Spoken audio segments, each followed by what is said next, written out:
येनाक्षरसमाम्नयमधिगम्य महेश्वरात् कृत्स्नं व्याकरणं प्रोक्तं तस्मै पाणिनिये नमः। वाक्यकारं वररुचिं भाष्यकारं पतञ्जलिं पाणिनिं सूत्रकारं च प्रणतोऽस्मि मुनित्रयं नमस्कृत्य तदुक्तिः परिभाव्य च वैयाकरणसिद्धान्तकौमुदीयं विरच्यते। पाणिनि व्याकरण में कारक प्रकरणम इस श्रृंखला का आज 48वां पाठ है। उपपद द्वितीया का अध्ययन चल रहा है। सूत्र पाठ में उपपद द्वितीया के कुल मिलाकर 4 सूत्र और 2 वार्तिक हैं, जिनमें से पहले 3 सूत्र अंतरांतरेण युक्ते कालाध्वनोरत्यंत संयोगे और एनपा द्वितीया, इन्हें हम पढ़ चुके हैं। आज चौथा और अंतिम सूत्र देखेंगे, जो कि एनपा द्वितीया इस सूत्र के तुरंत बाद ही रखा गया है, यानी कि दूसरे अध्याय के तीसरे पाद का 32वां सूत्र पृथग्विना नानाभिस्तृतीयान्यतरस्याम। इस सूत्र में 3 पद है। पृथग्विना नानाभिः, यह पहला पद, तृतीया, यह दूसरा पद, और अन्यतरस्याम, यह तीसरा पद। पिछले सूत्रों में से पंचमी और द्वितीया, इन 2 शब्दों की यहां अनुवृत्ति होती है, तो अनुवृत्ति के साथ सूत्र बन गया पृथग्विना नानाभिः द्वितीया तृतीया पंचमी अन्यतरस्याम। सूत्र का पहला शब्द पृथग्विना नानाभिः, यह 3 अव्ययों का द्वंद्व समास है। पृथक, विना और नाना। पृथक च विना च नाना च इति पृथग्विना नानाः तैः इति पृथग्विना नानाभिः। इन तीनों ही शब्दों के अर्थ अलग, भिन्न, छोड़कर, अलावा इत्यादि समान ही है, और इसीलिए अमरकोश में ये तीनों ही शब्द इकट्ठा ही पढ़ाए गए हैं। पृथग्विनान्तरेणर्ते हिरुक्नाना च वर्जने। वर्जनम इस अर्थ में पृथक, विना, अंतरेण, रुते, हिरुक और नाना, ये 6 अव्यय इस श्लोक में बताए हैं। इनमें से 3 अव्यय पृथक, विना और नाना, इनका इस सूत्र में निर्देश किया है। इन 3 अव्ययों के योग में विद्यमान शब्द की द्वितीया, तृतीया या फिर पंचमी विभक्ति होती है, यह इस सूत्र का सार है। जैसे कि विष्णोः पृथक न जगत, या फिर विष्णुना पृथक न जगत, या फिर विष्णुम पृथक न जगत। तीनों वाक्यों का अर्थ एक ही है, यह संसार विष्णु से भिन्न नहीं है। इसी तरह से रामात् विना लक्ष्मणः गच्छति, रामेण विना लक्ष्मणः गच्छति, या फिर रामम विना लक्ष्मणः गच्छति, राम के बिना ही लक्ष्मण जाता है। नाना इस शब्द के भी इसी तरह से उदाहरण हम दे सकते हैं। विद्यायाः नाना कुतः सुखम, विद्यया नाना कुतः सुखम, विद्यां नाना कुतः सुखम, विद्या के बिना सुख कहाँ। इस तरह से पृथक, विना और नाना, इन 3 अव्ययों के योग में इस सूत्र द्वारा द्वितीया, तृतीया और पंचमी का विधान किया गया है। इस तरह से ये तीनों ही उपपद विभक्तियां हैं। अब थोड़ा सा सूत्र की रचना पर ध्यान देते हैं। जैसा कि हमने देखा, पृथक, नाना और विना, इन 3 शब्दों के अर्थ लगभग समान ही है। तो फिर यहां पृथगर्थे तृतीयान्यतरस्याम, यानी कि पृथक इस अर्थ में होने वाले शब्दों के योग में तृतीया होती है, ऐसा सरल सा सूत्र क्यों नहीं बताया? पृथक, विना, नाना, इन 3 शब्दों का अलग अलग निर्देश यहां क्यों किया?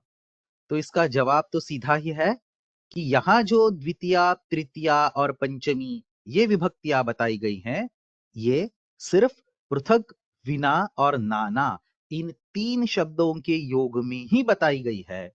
पृथक अर्थ वाले अन्य शब्दों के योग में ये विभक्ति नहीं होती। जैसे कि अंतरेण इस शब्द के योग में द्वितीया विभक्ति होती है, ये हम पहले ही देख चुके हैं। ऋते इस शब्द के योग में पंचमी विभक्ति होगी, ये हम आगे जाके देखेंगे। इस तरह से पृथक अर्थ के सारे शब्दों के लिए इस सूत्र की प्राप्ति इष्ट नहीं है, अपितु केवल पृथक, विना और नाना इन तीन शब्दों के संदर्भ में ही इस सूत्र का प्रयोग इष्ट है। ये स्पष्ट रूप से बताने के लिए इस सूत्र में पृथक, विना और नाना इन तीन शब्दों का स्पष्ट रूप से ग्रहण किया है। अब सूत्र रचना के बारे में हमें यहां कुछ और भी जानना है। इस सूत्र में विभक्ति को दर्शाने वाला वैसे तो एक ही शब्द है और वो है तृतीया। और इस शब्द के साथ सूत्रकार ने अन्यतरस्याम इस शब्द को भी रखा है। अन्यतरस्याम मतलब कि विकल्प से, यानी कि इस सूत्र द्वारा तृतीया विभक्ति विकल्प से होती है। अगर ऐसा है तो तृतीया के अभाव में क्या होगा? ऐसा सवाल करने पर द्वितीया या फिर पंचमी दोनों ही आ सकती है, यह इष्ट जवाब है। लेकिन अब सवाल ये आता है कि अन्य तरस्याम इस शब्द के बल पर हम सिर्फ किसी एक अन्य विभक्ति की अनुवृत्ति यहां कर सकते हैं। दो दो विभक्तियों की अनुवृत्ति अकेले अन्य तरस्याम सूत्र के बल पर नहीं हो सकती। और अगर हमें द्वितीया और पंचमी इन दोनों विभक्तियों को लाना है, तो फिर बीच में रखी हुई षष्ठी को हमने क्यों नहीं लाया? ये भी एक सवाल यहां आ जाता है।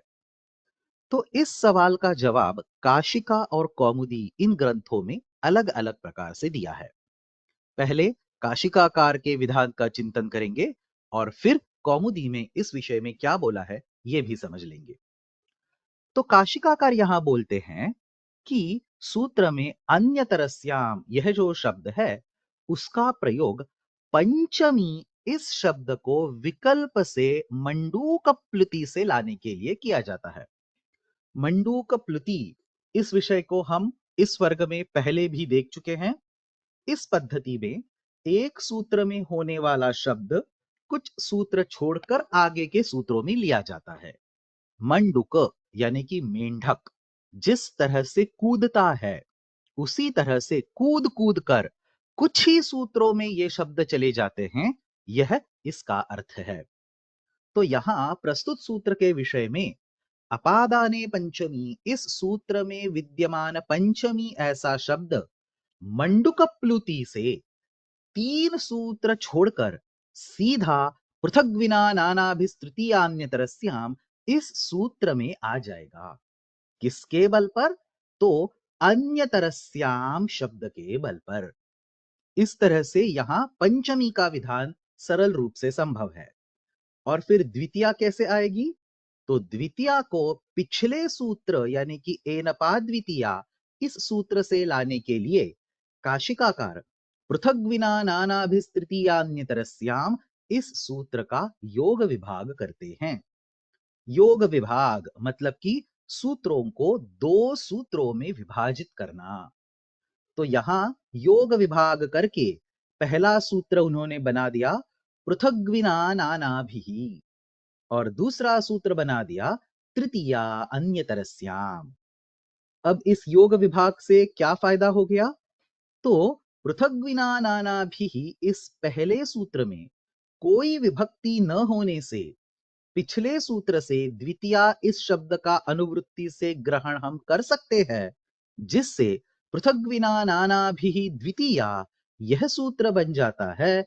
और फिर इस सूत्र से पृथक, विना और नाना इन शब्दों के योग में द्वितीया का विधान सरल रूप से हो जाता है।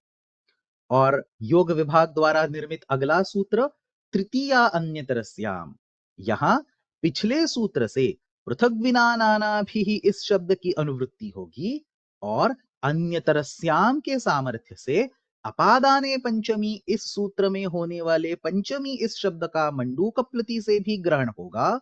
तो इस दूसरे सूत्र का अर्थ बन जाएगा पृथग, विना और नाना इनके योग में तृतीया और पंचमी हो।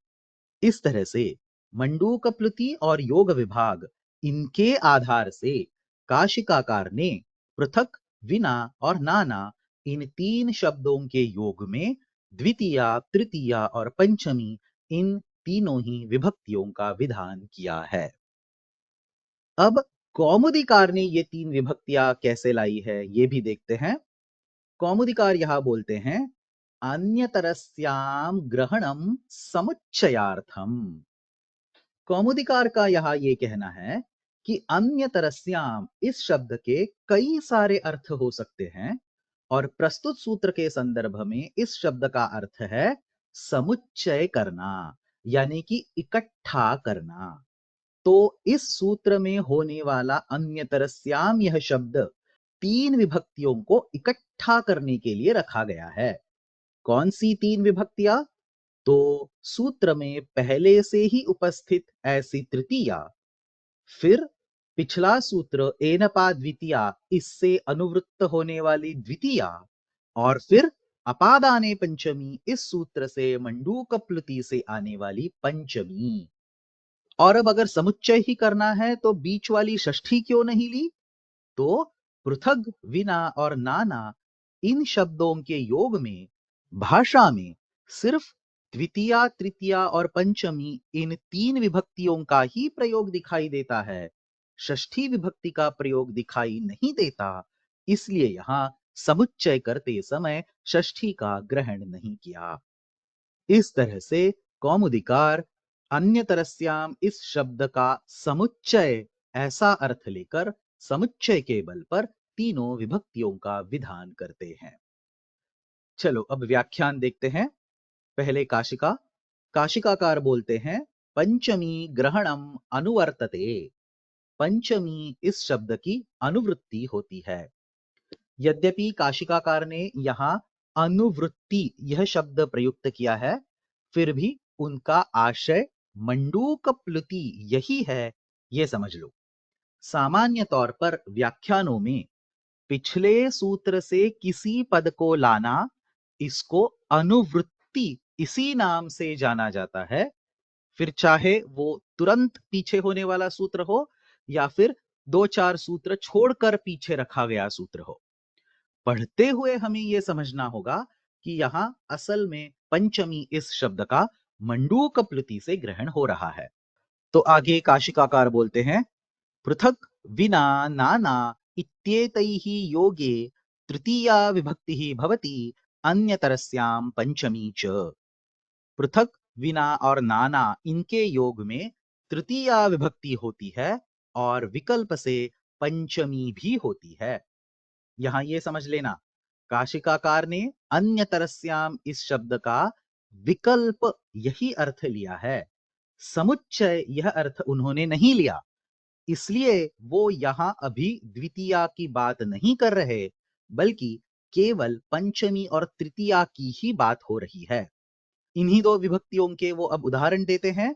पृथक देवदत्तेन पृथक देवदत्तात्, विना देवदत्तेन विना देवदत्तात्, नाना देवदत्तेन नाना देवदत्तात्।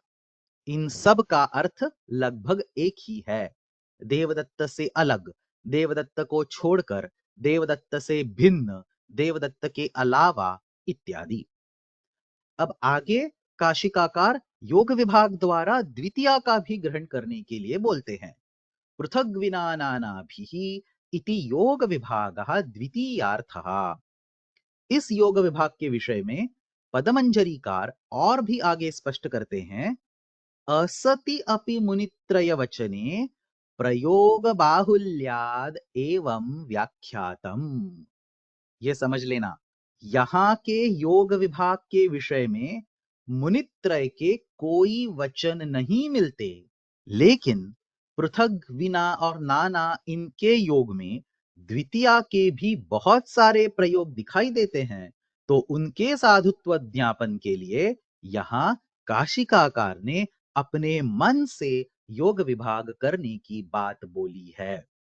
इस व्याख्यान का आशय समझ लेना, योग विभाग जैसे तकनीक का उपयोग तभी करना चाहिए जब भाष्यकार ने वहां योग विभाग का उपयोग करके किसी विशिष्ट प्रयोगों का साधुत्व दिखाया हो। अगर भाष्यकार द्वारा योग विभाग की बात नहीं की है तो व्याख्यानों को भी योग विभाग करने में वैसे अनुमति नहीं है। शायद यही कारण है कि कौमुदीकार यहाँ योग विभाग की बात न करते हुए अन्य तरस्याम इस शब्द का अर्थ बदल के द्वितीया का समर्थन करते हैं। लेकिन काशिकाकार ने यहाँ भाष्य को थोड़ा सा अनदेखा करके योग विभाग द्वारा ही द्वितीया का समर्थन किया है। और अगर आप काशिका पढ़ते हैं तो सामान्य रूप से आपको ये दिखाई देगा कि कई बार काशिका में बताए हुए सिद्धांत उनके अपने तरीके के सिद्धांत हैं, जो कि हर समय भाष्य में उसी प्रकार से बताए गए हो, ये जरूरी नहीं है। इसकी तुलना में अगर आप सिद्धांत कौमुदी देखें तो सिद्धांत कौमुदीकार ज्यादा से ज्यादा स्थलों पर भाष्य का ही आशय स्पष्ट करते हैं।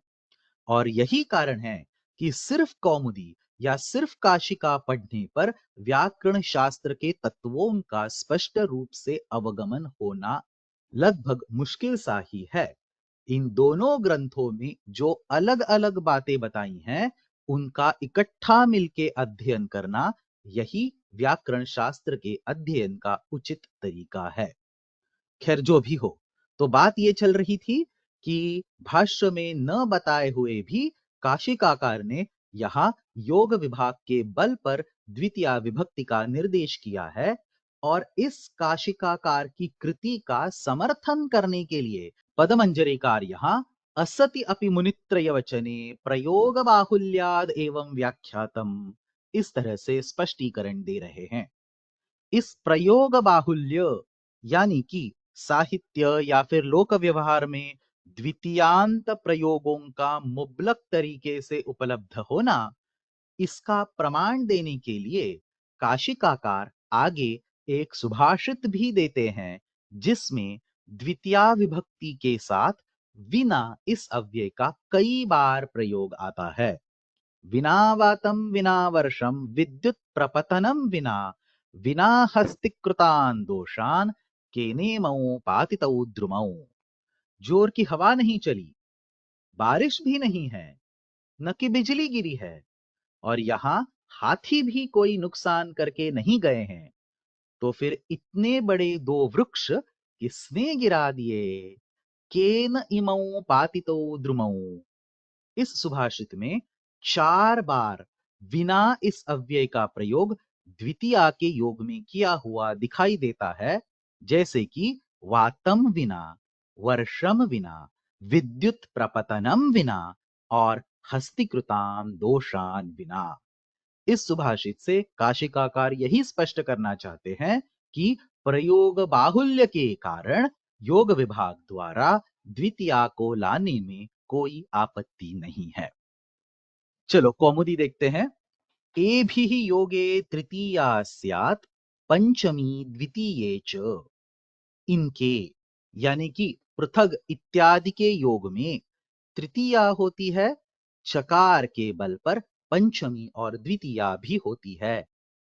अन्यतरस्याम ग्रहणम समुच्चयार्थम पंचमी द्वितीये अनुवर्तेते। अन्यतरस्याम इस पद का ग्रहण समुच्चय दर्शाने के लिए है, इसलिए पंचमी और द्वितीया की अनुवृत्ति होती है। अब जैसा कि आप यहां देख सकते हैं, भट्टोजी दीक्षित भी यहां अनुवृत्ति इस शब्द का सामान्य रूप में यानी कि मंडूकप्लुति को दिखाने के लिए भी प्रयोग कर रहे हैं। असल में तो पंचमी मंडूकप्लुति से आती है, ये बात उन्होंने अपने ही ग्रंथ प्रौढ़ मनोरमा में स्पष्ट की है। तत्र मंडूकप्लुत्या पंचमी द्वितीया तु सन्निहिता एव। सन्निहिता मतलब कि पास में, द्वितीया पास में होने वाले सूत्र से आती है और पंचमी मंडूकप्लुति से आती है। यह भट्टोजी दीक्षित का यहां आशय है। आगे सिद्धांत कौमुदी में वो उदाहरण देते हैं। पृथक रामेण रामात रामम वा एवं विना नाना। अब प्रयोग के विषय में कुछ बता देता हूं। पृथक और विना, ये दो अव्यय तो लोक व्यवहार में बहुत ही प्रचलित है, और इनके कई सारे उदाहरण आपको सरलता से मिल जाएंगे। लेकिन नाना इस अव्यय के संदर्भ में ऐसा नहीं है। नाना यह अव्यय लोक में मुख्य रूप से अनेक या फिर विविध इस अर्थ में प्रचलित है। इसलिए नाना इस शब्द के विना इस अर्थ में कुछ उदाहरण यहां विशेष रूप से बोल देता हूं। एक उदाहरण है नाना नारीम निष्फला लोकयात्रा। नारी के बिना संसार का कोई अस्तित्व नहीं। अमरकोश की अमर विवेक नामक व्याख्या में और एक उदाहरण मिलता है विष्णुम नाना मोक्षदो नास्ति देवः। विष्णु के बिना मोक्ष देने वाला देव नहीं। तीसरा एक उदाहरण मुग्ध बोध व्याकरण में दिया है शंभु पृथक विश्वेन तत्पुनः न नाना शंभुना। भगवान शिव इस विश्व से अलग है, लेकिन विश्व भगवान शिव से अलग नहीं है, या फिर भगवान शिव के बिना नहीं है।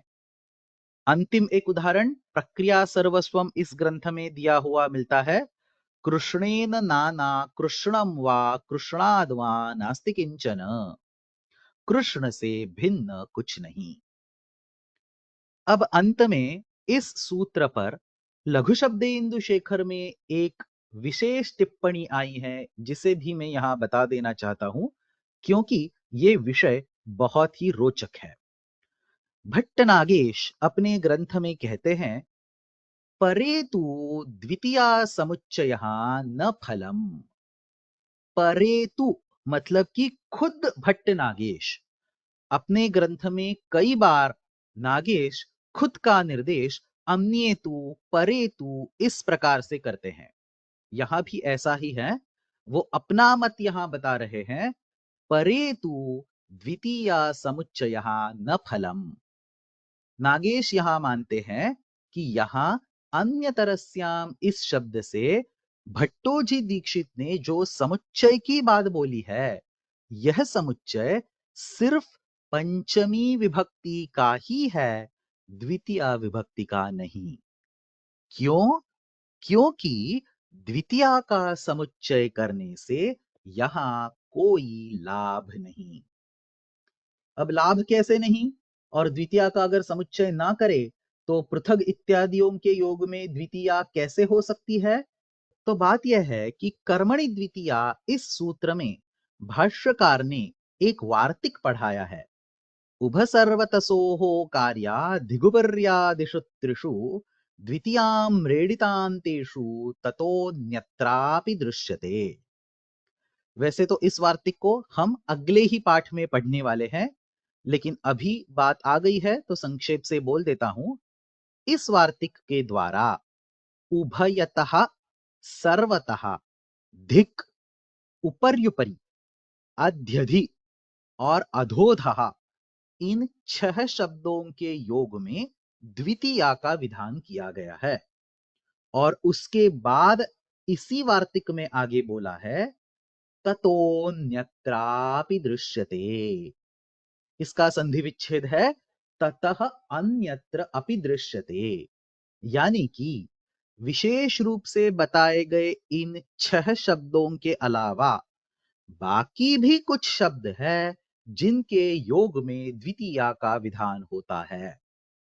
इसी बात का सहारा लेकर नागेश भट्ट बोलते हैं कि यहां वार्तिक में अन्यत्र अपि द्वितीया दृश्यते, ये जो निर्देश किया गया है, इस निर्देश द्वारा ही पृथक इत्यादि शब्दों के योग में द्वितीया का प्रयोग साधु बताया जा सकता है। उसके लिए द्वितीया का विशेष रूप से समुच्चय करने की जरूरत नहीं, और इसी कारण से भाष्यकार भी प्रस्तुत सूत्र के भाष्य में द्वितीया का समुच्चय नहीं करते। इस प्रकार से यहां नागेश ने द्वितीया की अनुवृत्ति को अनावश्यक मानते हुए उसका खंडन किया है। वैसे ये समझ लेना, ये बस शास्त्र की बात है। यहां द्वितीया के प्रयोगों का खंडन किसी ने नहीं किया है। पृथग इत्यादियों के योग में द्वितीया होती है, इस विषय पर कोई भी मतभेद नहीं है। बस नागेश का कहना यह है कि ये द्वितीया वार्तिक के बल पर ही सिद्ध हो सकती है।